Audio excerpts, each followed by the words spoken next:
जिस कार्यक्रम के लिए. It's very nice of you to have come here to get together.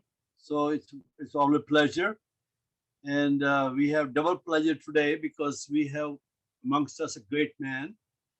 But before that, let me introduce to you one or two persons I would like to introduce you at this time, in addition to other people I do not know at this time. One, I especially Manish ji. Manish Srivastav, who is here. I especially want to talk about him a little bit, that he was working with us, with me, when I was ambassador in New York. And he has a dual degree from MIT in law, in technology. And he was a wonderful person as an associate while I was working as an ambassador. He did everything he could do to help us out. And the best thing he did was when he was able to simultaneously do the work in making a Prime Minister's speech, Prime Minister Atal Bihari's speech from the big hall. He translated it, and then it was done on the screen simultaneously. And at that time, my people, my other staff people, they said it's not possible. I'm talking about many, many years ago. But he did it along with the help of our other friend, Dr. Dinesh Agrawal. And so I always remember him for that great work he did. And he has been a technology expert. He has been great help to us. And now I think he plans to come to us regularly. And of course, he will help us also again. Thank you very much, Manish, coming for this program.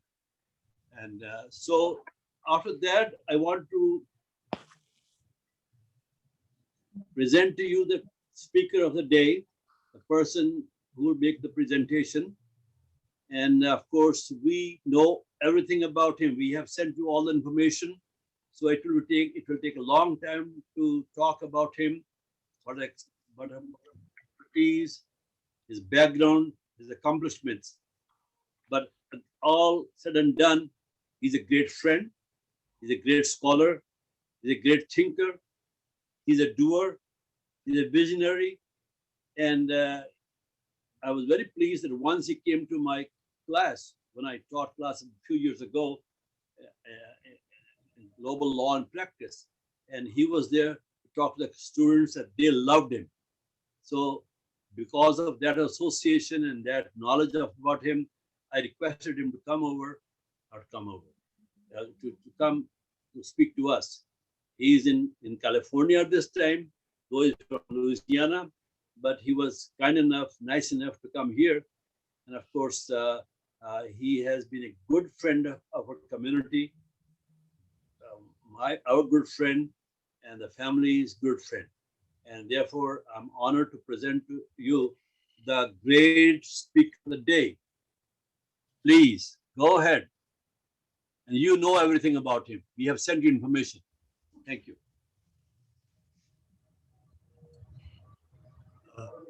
Dear friends of India and Chancellor Ambassador Agnotri, thank you so much for this kind invitation.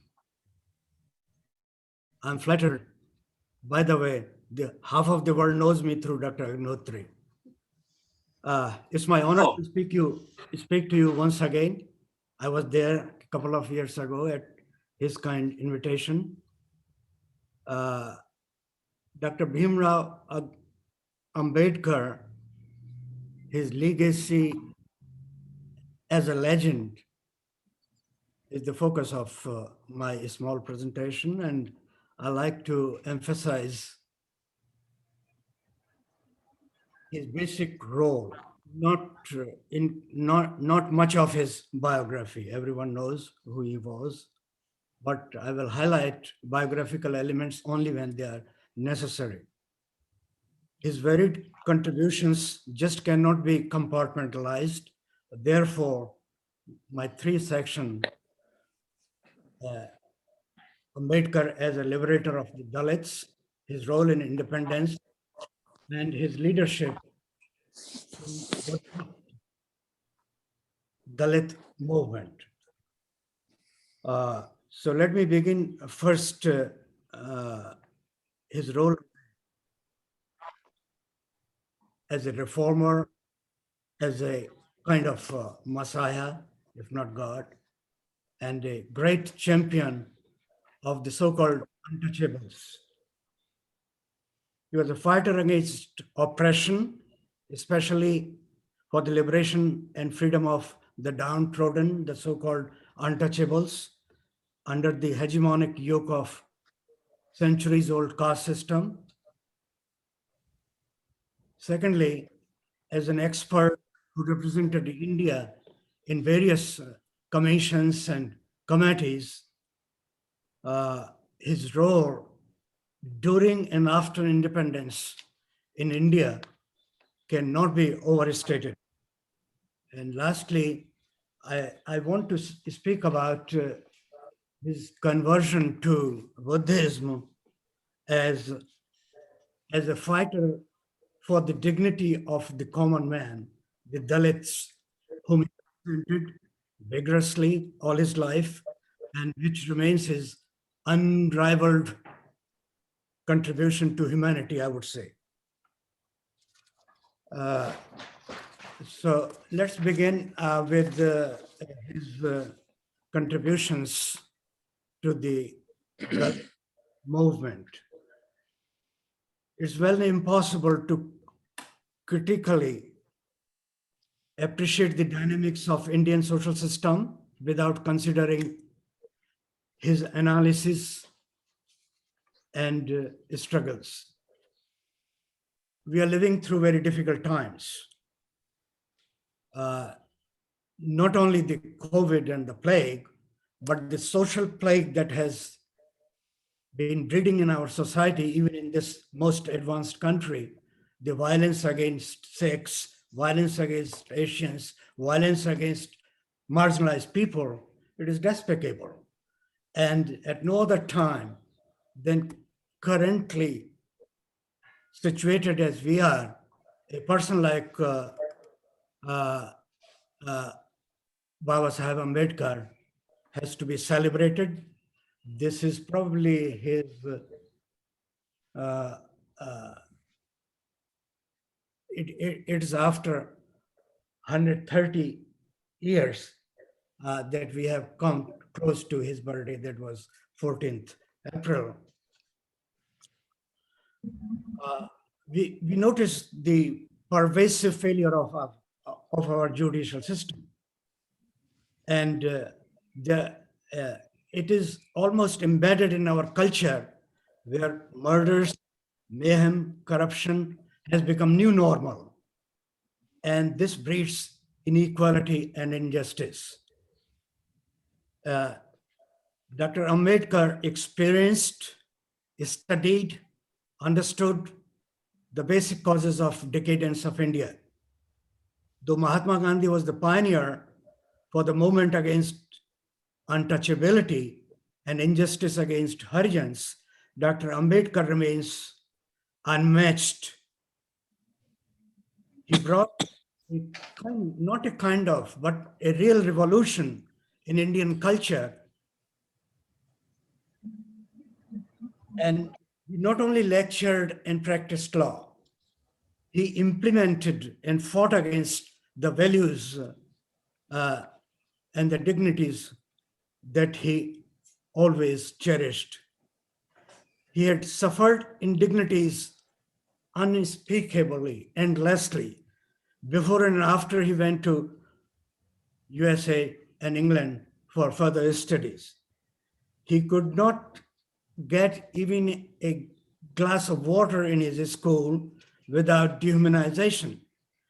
When he taught at Stephens College in Bombay, after he returned, his colleagues did not accept him, let alone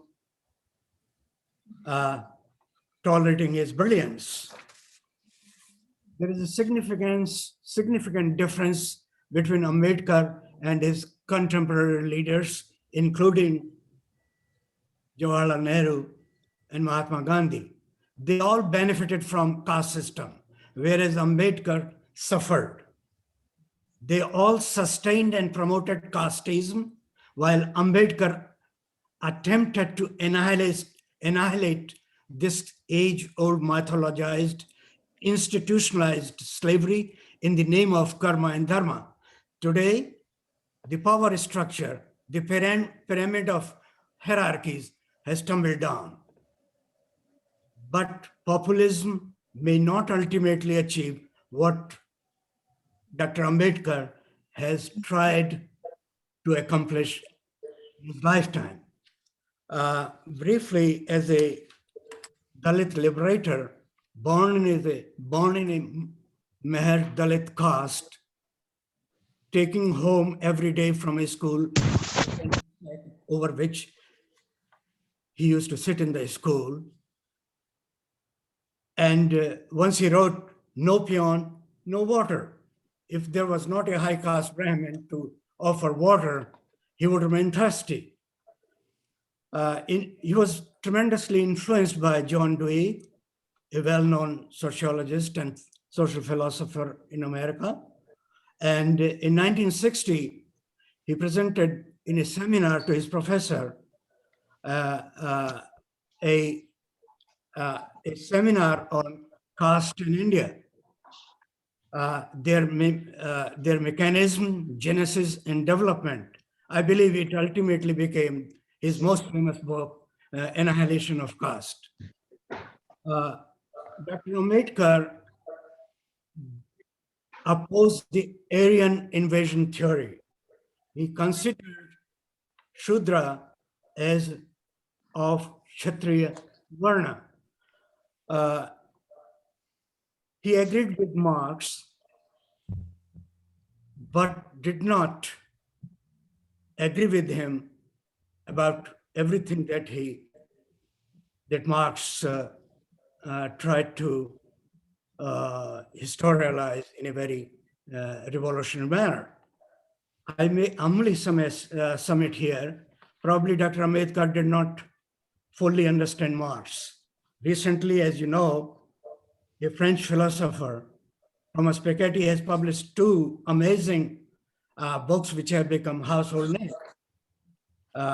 Bernie Sanders, and to some extent, our 46th president, Mr.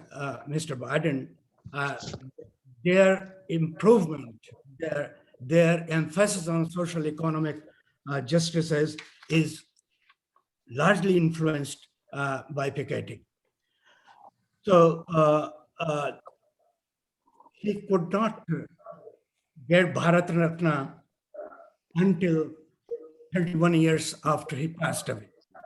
So this is a very impressive, I would say, these are some of the things which cannot be reflected in somebody's curriculum vitae.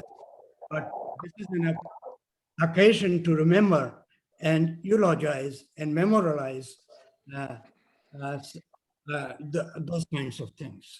Now I move to my second focus on his role in India's struggle for freedom. His Western education in the United States at Columbia University and later in England and London School of Economics helped him in this struggle. Otherwise, he could not have been on the Viceroy's committee for preparing several documents. As a lawyer, as a jurist, he represented Indian causes and people on many important commissions and meetings. And I would briefly summarize what he did. He served as Minister of Labor, as I just said, at the invitation of the Viceroy. He was chief architect of the Constitution of India, and he chaired the Constituent Drafting Committee. In 1932, the so-called Pune Pact, it opposed the representation of Dalits in general elections. So this act gerrymandered, if you will, created a separate electorate, which he and Gandhi, they both opposed. Then 1936, he published his book, Annihilation of Caste. This book, recently published, has a foreword by Arunanidhi, Arunanidhi Roy. And this preface is akin to Jean-Paul Sartre's preface to Fanon's book, The Wretched of the Earth.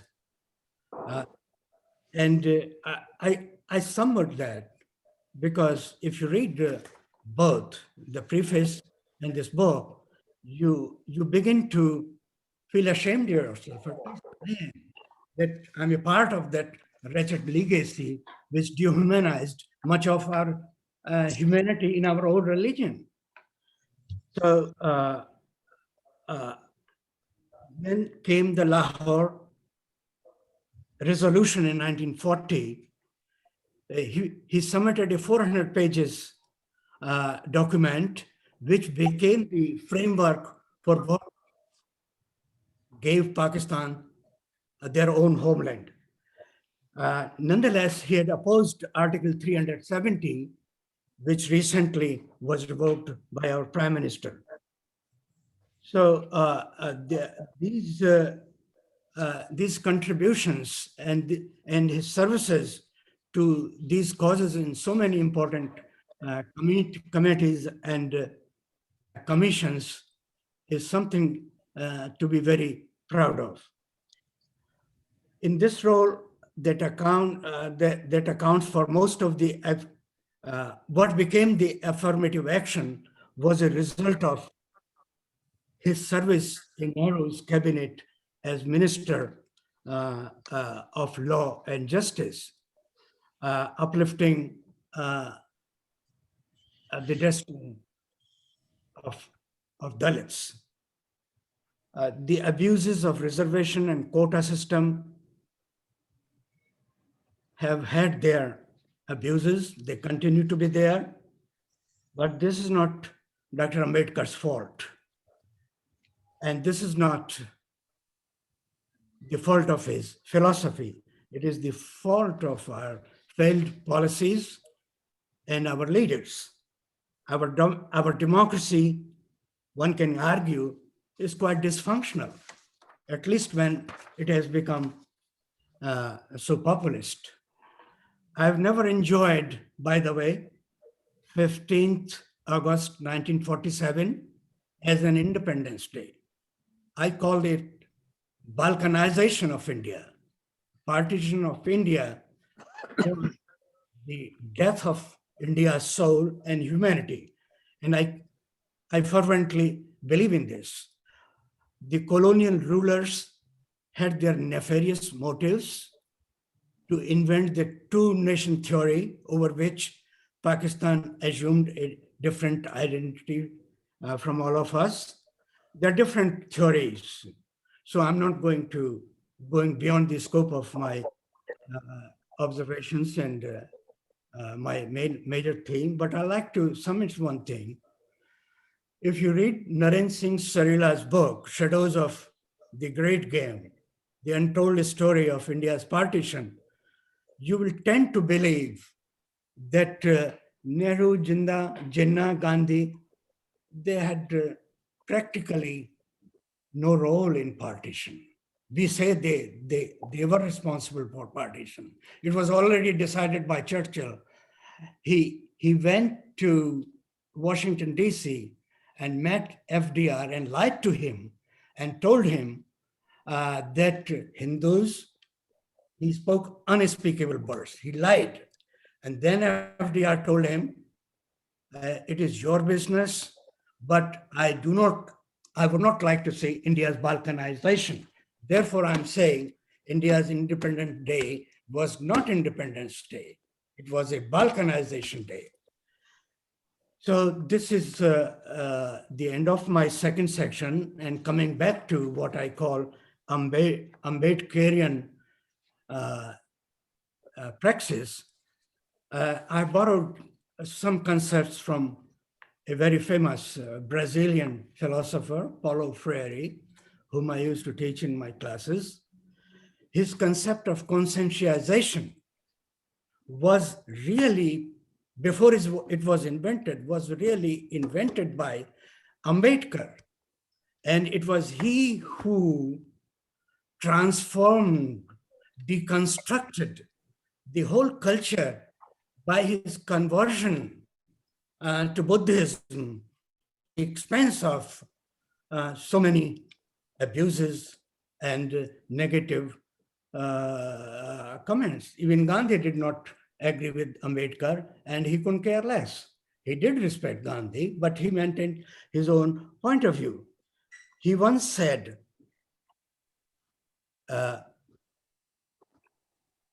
Hinduism is a veritable house of horrors. He burnt Manusmriti. And I go on record, and I've written it many times, I've spoken 100 times. Both Genesis and Manusmriti should be rewritten.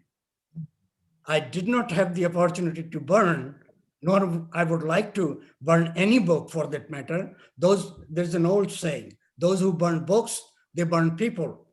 But I would like to rewrite Manusmriti and Genesis if I would live another 25 years. So the movement that he launched was a call for human liberation. And this transformative power was an engine of both reform and deconstruction of Indian culture. I believe this was his greatest contribution to humankind. Even a posthumous Nobel Prize is not enough to adequately honor this great son of India. And with these humble words, I believe I've consumed time, and I will be very happy to answer, if I could, whatever concerns or questions you may have. But this is a summary of my 17 pages draft which I have prepared, and hopefully we shall meet again. Thank you, Agnotriji.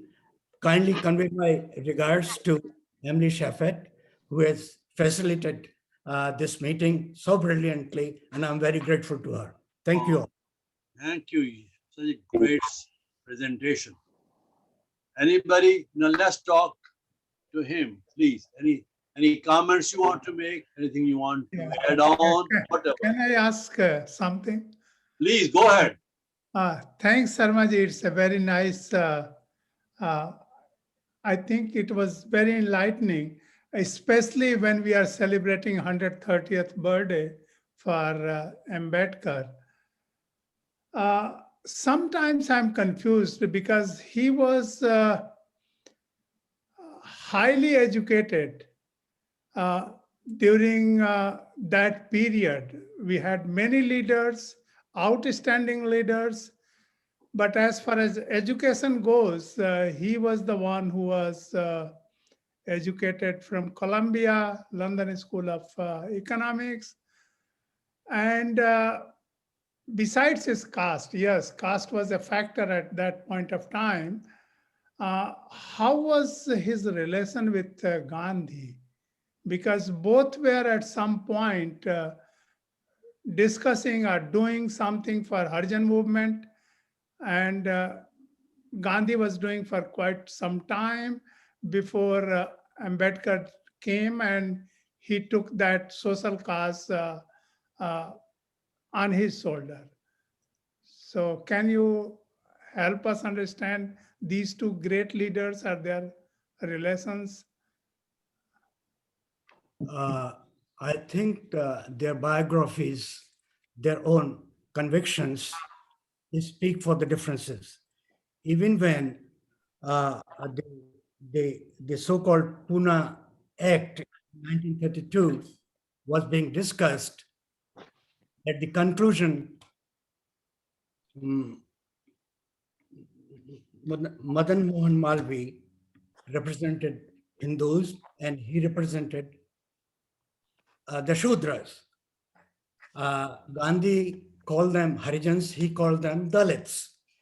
And I've read many times, Gandhiji respected him, but he respectfully disagreed with Ambedkar. Considering where he came from, if I were Ambedkar, if I were born in a Dalit caste and treated the way Ambedkar was treated, I would resign from my caste. I've already resigned from my caste, by the way, but I would resign from being Hindu.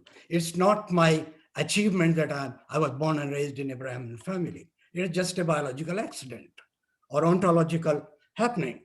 So Gandhi's upbringing brought a Mahatma. Ambedkar's upbringing experiences developed in him a real champion of the downtrodden. Thank you very much. I think it's a reflection on the greatness of both souls, but they could disagree. Namaste, this is Gaurang. I have a question about Dr. Ambedkar's views on Islam. Or Yeah, I refer to the Lahore resolution. He believed that Muslim do need a home for themselves, which helped attain the partition, and to some extent he was a part of it. His British and his American education did help the colonial rulers to go their way. As far as I know, he was very respectful of Muslims to the extent that he did support in good faith the partition of India, especially dividing both Punjab and Bengal. So I would consider that he was quite respectful of the agony and alienation and the struggles which Muslims themselves had gone through or were going through, which demanded, for which they demanded their own homeland. And Muslim could not accept Mahatma Gandhi as their leader.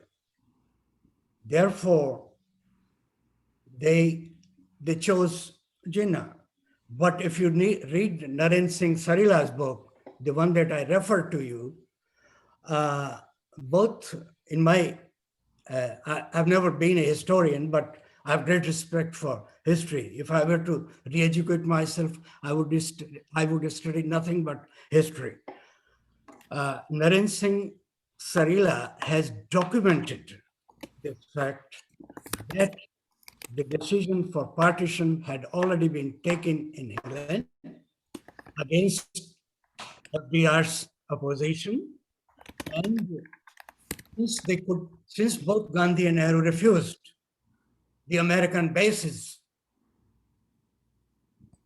they found Jinnah, and Pakistan was more malleable, more acceptable to them for their own interest after the partition. And if you remember, Henry Kissinger flew out of nowhere to Peking, talked to Mao Zedong, and he was hiding in Pakistan, exactly where they wanted the bases. A person no less than JFK also gave a part of Ladakh to Chinese without any consideration of India's feelings.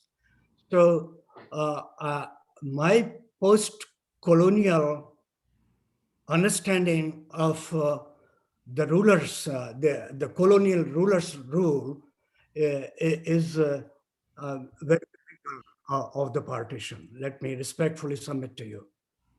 Hello, Namaste, Brij Thank ji. you. Sridhar Damle from Hi, Chicago. Damle sir. Very nice Yeah, to no, meet you.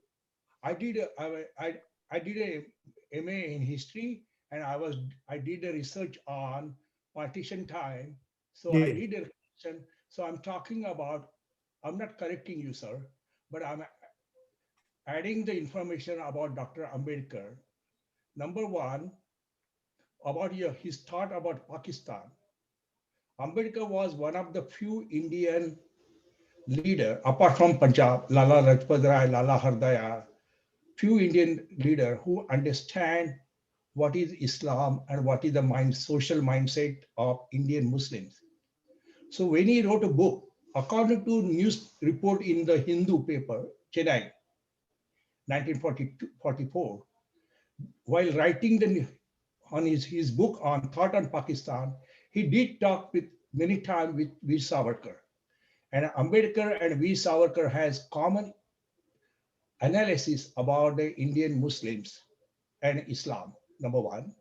Number two, he was a great social reformer, but because of the mindset of the traditional Hindu, apart from Arya Samaj and Hindu Mahasabha and RSS and Ramakrishna Mission, but general mindset of traditional Hindu is still caste oriented, and Ambedkar wanted casteless society.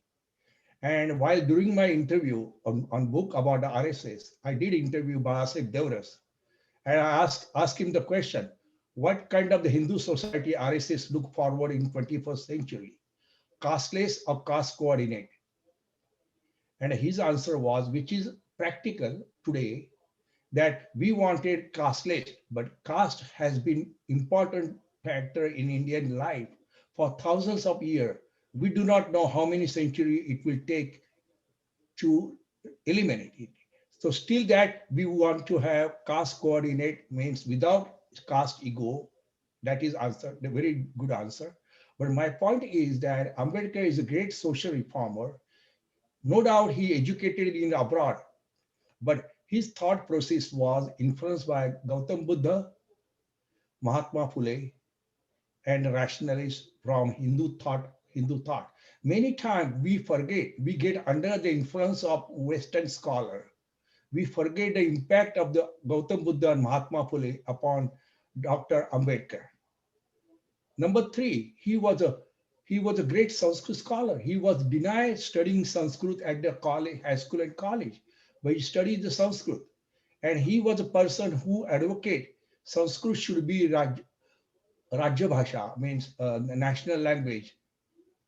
The fourth important thing, when he was appointed on Constitutional Assembly, it was a suggestion from Mahatma Gandhi and Sardar Patel. Matter of fact, he was defeated in the general election in Bombay presidency, but he was appointed from Bengal. I'm talking the pre-partition Bengal by Congress Party and Hindu Mahasabha. And that time he supported, when he realized that partition is inevitable, he wanted transfer of population.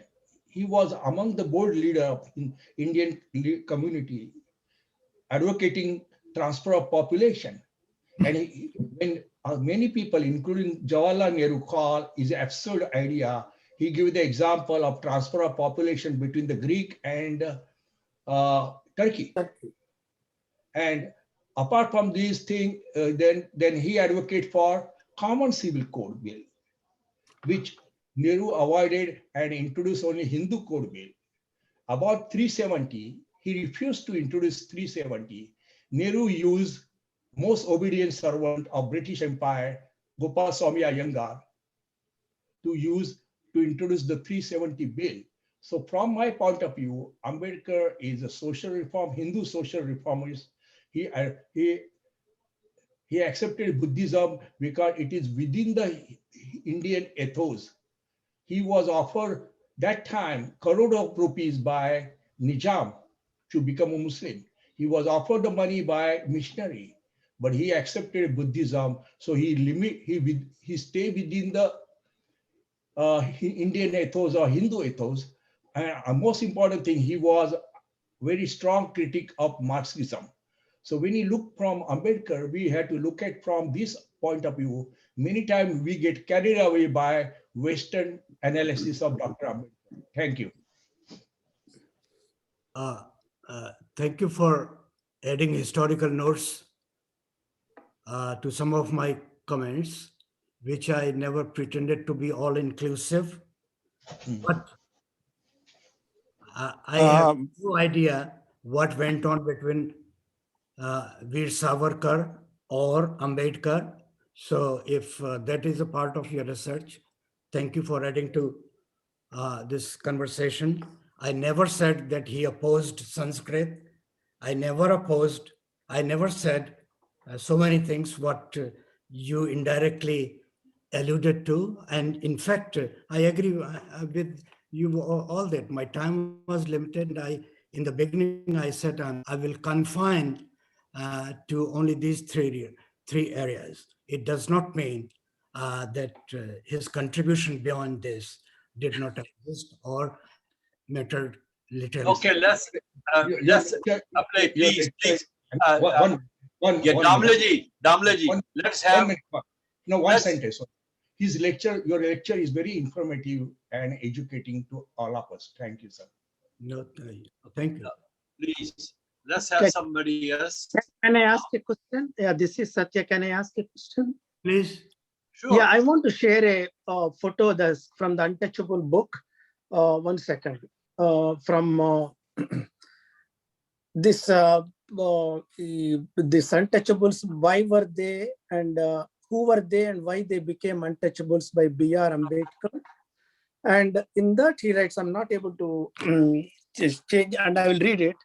In the first place, we have the fact that the untouchables are the main communities which compose them, eat the dead cow, and those who eat the dead cow are tainted with untouchability and no others. The correlation between untouchability and the use of dead cow is so great and so close that the thesis that it is the root of untouchability seems to be incontrovertible. In the second place, if there is anything that separates the untouchable from the Hindus, it is beef eating. So what I want to say, this I'm taking this from the monumental work. I mean, it's a mind-boggling monumental work by Bharat Gyan, who have compiled that the so-called Dalits, according to the British records from the north to south in early 18th century, the Dalits were the most prosperous community. The so-called Dalits were the most prosperous, not only most prosperous, most educated community of the Indian society. How the British systematically, after 1857, they recognized that this is the backbone that revolted against the British, how they created this forest board, the water PWD departments, the people who manage the water bodies, how they systematically destroyed, they have exposed, and even the untouchabilities and the beef eating they talk about. When the British took away the Vanavasis are usually, even today in Andaman Islands, we protect them, we keep their identity separate from the rest of the community. And they say that those days Vanavasis were lived their own, they are the one in charge of the forest. But once the British took away the forest, because for the timber and their thing for whatever they're doing for the economical thing of the Britain, these people were driven away and started living outside the outskirts of the society. And they are the hunters and these are the professions, and they eat beef, and that attributed to the untouchability. And this is corroborated from Ambedkar's own book, The Untouchables. That's what they were showing. It's very interesting to read this thing, because I was driving today and I was listening over Kindle and Alexa app, the book, and I was reading, I just said, does Indians know all this stuff? It is like a 25-volume book or something, mind-boggling work. I recommend everybody to read Bharat Gyan. It's just like the Will Durant's work. It is the beautiful, beautiful research. Thank you so much. Let me add, with your permission, what you are saying is absolutely correct. My wife comes from Madhya Pradesh. I was there once, and not several times, but once what happened, I ran into a couple, a woman who had married a white man, traveling white man, and we were having coffee. So in that meeting, this woman's father was also there. We became friends over a drink, and her father told me, I recall word by word, that our ancestors had farms, but the local high caste people, they made us eat beef, and we were reduced to scheduled caste, what we call scheduled caste. So here, uh, uh, as I submitted earlier, I don't think uh, Marx was wrong. From primitive society had a sense of innocence. But as soon as the concept of property came in, we became greedy. We became violent. Ever since agriculture became popular and a part of our social development, human development, uh, we lost our primitive innocence, as Rousseau would call. So I completely understand what you have suggested, and thank you for making these observations. Brij Mohan ji, this is Dinesh Agrawal, Hanji Agrawal sir. and thank you for presenting an excellent summary of the life of this great man, Baba Sahib Ambedkar, Bharat Ratna. Now, I would like to just add whatever all the previous commentators said. The real views of Baba Sahib Ambedkar on Islam, from his own collection of all his writings, which is called Pakistan or the Partition of India, a collection of his writings and speeches, which was published in 1940, then in 1945 and 46. So I will just quote what he thinks about Islam for everybody to really know the real views, which are really not quoted by many people. He says, quote, Islam is a close corporation, and the distinction that it makes between Muslims and non-Muslims is a very real, very positive, and very alienating distinction. The brotherhood of Islam is not the universal brotherhood of man. It is brotherhood of Muslims for Muslims only. There is a fraternity, but its benefit is confined to those within that corporation, which they call Ummah. For those who are outside the corporation, there is nothing but contempt and enmity.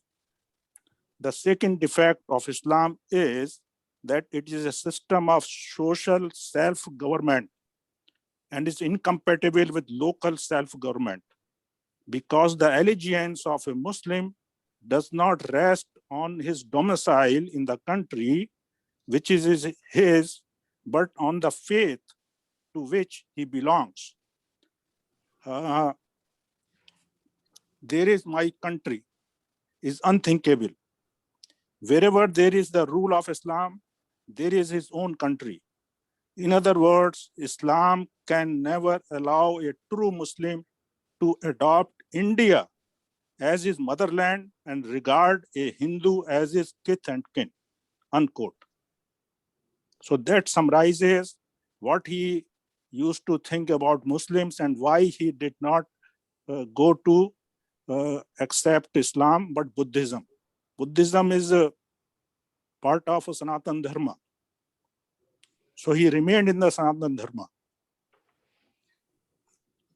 You're absolutely right. And my observations were that he was respectful of the Muslim identity. What he thought about Islam, I've not touched this, and thank you for contributing this.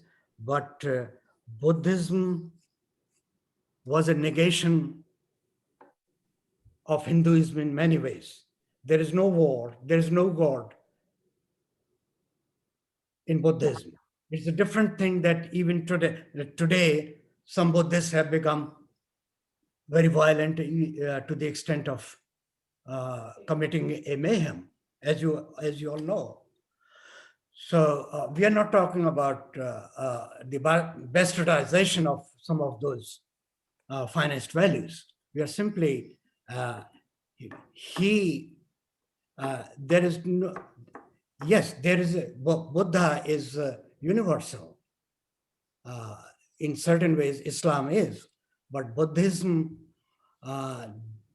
does have some of the finer concepts and constructs which have contributed to the prosperity and evolution of Hindu as a way of life, not as a religion. It's a different thing that some people have made a god out of Buddha, but he never believed in God, so how can he be a god? So thank you for your comments. I agree with you, yes. Yeah, thanks. Mahesh ji आप बोलिए कुछ. Sir मैं महेश गुप्ता बोले, और कोई मनीष जी बोल दे, कोई वो चलेगा. कुछ नहीं sir, I just have a comment. I think the host of this meeting made a very good point just now, that I have practiced meditation for 14 years and I have practiced Buddhist meditation. There is no fundamental difference between Buddhism and Hinduism. All the differences are basically very superficial. भगवान है नहीं है क्या फर्क पड़ता है, अगर मेरा जीवन अच्छा है तो और मैं दूसरों का जीवन अच्छा बना सकता हूं तो what is wrong with it? And if there is a very systematic way of teaching me how to meditate, which Hinduism has lost in terms of its ritualistic practices, then if I want to go to my Upanishadic origins and Vedic origins of really understanding Hinduism, I have no option except to follow the dharmic way, exactly precisely with the way of meditation that was used in Upanishadic learning that Buddha himself taught, except for the social problems he tried to eliminate, because his emergence was a response to the social problems we had in India.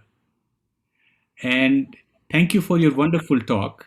आप लोग मेरे से बहुत experienced हैं. मैं तो I'm just what I would like to hear from this wonderful, experienced, wise generation.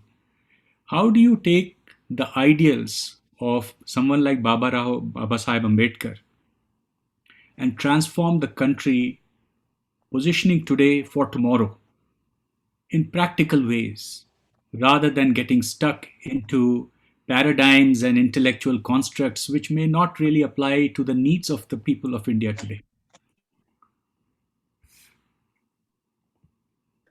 Can I just ask? Can I make an observation? Thank you for your comments on meditation. As India is becoming more entrepreneurial, more advanced in terms of economic and industrial growth and energy, you see that caste is becoming a class. It is, and again, it is Marx who was correct. I have seen poor Brahmins touching the feet of rich so-called Dalits. So it is the class that matters. I know half a dozen people, not very distantly, but closely related, who have married out of their castes, and their spouses, they probably earn more than them. So you see the impact of class on the new generation, but this new generation is to a great extent greedy, self-centered, and what Ambedkar or Gandhi propagated and practiced is not in the subconsciousness of this new generation. And this is the fault of our educational system, our culture, because education has become a commodity. If you can buy it, you can go to Harvard. If you cannot, then find any school anywhere. So my humble submission is the mythological institutionalized pyramid is shattering, but it doesn't really mean that we have attained the dream that Ambedkar might have envisioned or for what he fought for. Also, I really don't know. I know that I do not know that Ambedkar's resignation from Hinduism was inspired by our Upanishad or some similar ancient scriptures. I think he was an educated person, extremely brilliant, and I think it was his experience and rational mind that impelled him to resort to Buddhism. Yes, he could not, he would not, and he did not convert to Islam, regardless of the temptation of bribes. I do not know about, but I can certainly say that his conversion and mass conversion of Dalits into Buddhism was basically a revolt against the decadence of Hinduism. No, I want to make a comment on this decadence of Hinduism is because we are parroting the same words the British colonial masters have done. I humbly suggest to you, sir, please read the Bharat Gyan. I mean, I have no idea myself. When I read it through the records of the British, just not my records, it is not of, any of Indian records. This is the British records from the Saurashtra to Deccan Plateau. How they, in their records, the Sudras are the most prosperous and the most educated, and how they unraveled how the British system of economic deprivation and destruction caused them to what they are today. Even the schools in the Deccan Plateau, Bellary, the most educated people in Indian Vidyalayas and Gurukul schools are those so-called Sudras. In fact, this whole thing came about when Mahatma Gandhi, during the 1937 Roundtable 30-something Roundtable Conference, he made a comment that you people uprooted our education system and left it to wither away and get destroyed. And the British MP challenged him to prove your assertion. And it is that discussion, that exchange motivated, inspired Dharmapal. I think there is a tree, the Dharma tree or something like that. He went into detailed British records and showed how there is no such caste thing that they are talking about. In fact, there is no caste in India. What we have is a Jati Varna system. And Jati is the professional guilds, and Varna is depending on personal thing. Though the birth had made the people stayed within their birth, it was never as restrictive as what British have done. And they showed how British deliberately give preference to Brahmins over the Sudras and other communities and created the division. It is an eye-opener for all of us, not just to me, to all of us, to all Indians to study the book and understand. You're absolutely right. But can I just let me finish one. Varna literally means the color, is it not? Or occupation based on the hierarchy. And analytically, it is a moral equivalent of racism in America. I have 2 or 3 nieces. One is dark, and it's difficult to find a groom for her because kali hai. We use these obnoxious words in our daily lingua. Yes, India was what is mythically known as the golden bird. दूध और शहद की नदियां बहती थी, metaphorically, but literally, yes, we were a prosperous country, but our decadence came lot before Britishers even knew about India. So we have to go back to a little back into the history, and probably the resource that you are subscribing to will throws more light on this. Shashi Tharoor has stolen some of these ideas and documentation how Britishers exploited and looted us. We know that. Unfortunately, we became anglicized because we remained under the foreign yoke. I'm sorry, one point. Just ask something, please. Sharmaji will speak now, please. Yes, thank you so Sharmaji, much. Surendraji. Thank you so much. Thank you so much, Bhishmi. And Brij Mohan, thank you so much for a lovely lucid talk. I was a little bit concerned and wondering that this talk may degenerate into a caste issue and other issues. But I'll simply thank you everyone for putting their point of views. I only have a couple of questions. I'm just wondering that India has moved tremendously for the last 60, 70 years. And the difficulties, or should I say atrocities, faced by my so-called Dalit or low-cost brothers and sisters, it pains us and pains me. And you touched upon the role of, or what Shri Ambedkar ji thought about Islam, and Shri Dinesh ji also touched upon this. I'm merely asking you, if Shri Ambedkar ji were alive today, so all these reservations, the changes in society, and the improvement of our Dalit brothers, so what he would think today of caste problem and problem with Islam in general. Thank you.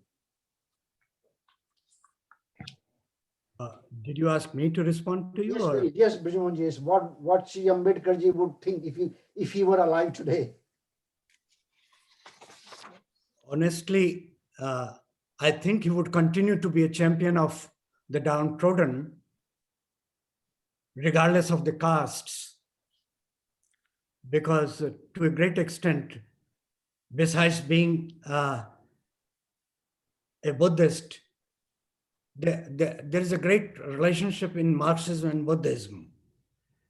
I lived in Lucknow for a long time, and the Buddhist temple there, it was all filled with Marxists, the so-called communists. So I think Dr. Ambedkar, as educated, inspired, and inspiring he was, he would change some of his policies, not views, to ward off the corruption that surrounds around this positive discrimination. That's all I can say. I do not know what he might have thought. Okay, we have limited time. Our person in charge of this whole show, our friend, he would not like us to go beyond this time. I would now request our president of USA, Dr. Purohit, if any comments, please. Can you hear me? Yes. Yes. Okay. It was a wonderful talk. I learned a lot. Being a surgeon, I think it is a lot of things which I did not know. I learned a lot today. I had a very little experience when I was growing up as a child in India. And we were playing, my dad was sitting down there and his friend was sitting down there. and we were playing with friends. And there was one of our servants' son was there, and he was looking at him, so he started also playing with us. So one of my father's friends said, well, he should not be playing there. My father said, he's Bhagwan ka bacha hai, let him also play. And he played with us, and some people might have got a little bit annoyed that time, because maybe time was different that time. But same person, today he's a urologist here, and I'm a surgeon. So I think that India might have come a long way what it was in the past. And I think that, as we said, that what is the caste? Now the whole world, if I look around, the caste is how much money you have, how big house you have. You are a Brahmin, and other person are not Brahmin that way. I think I would learn that way today also, that I think now the world is different now.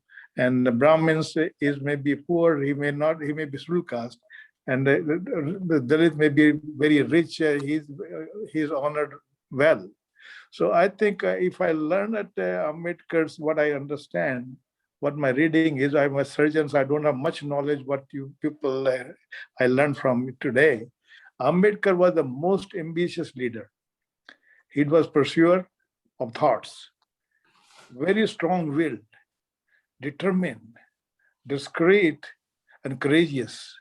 He was a hardworking, he was a studious, and he was thoughtful and self-respected, an expert in the work, and dutiful, devoted recipient of the thoughts, and manifold of the knowledge, and good use of the knowledge for the welfare of the people. I think these are his most qualities in my reading, which I can say that is what he was brought up that way. But of course, politically and other things, that person changes, does different things. That was a different thing. But I think this talk was very great. Our guest, I really had a wonderful talk, and I enjoyed it.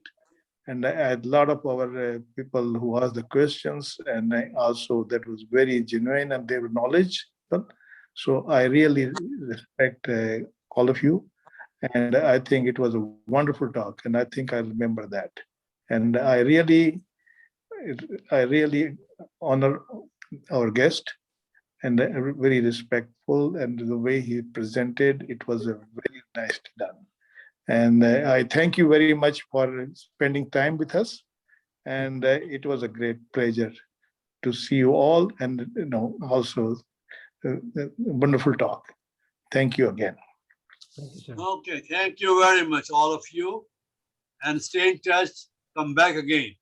Keep on Thank coming. you. Good. Okay? We'll have a good Thank show you. next Thank time. you.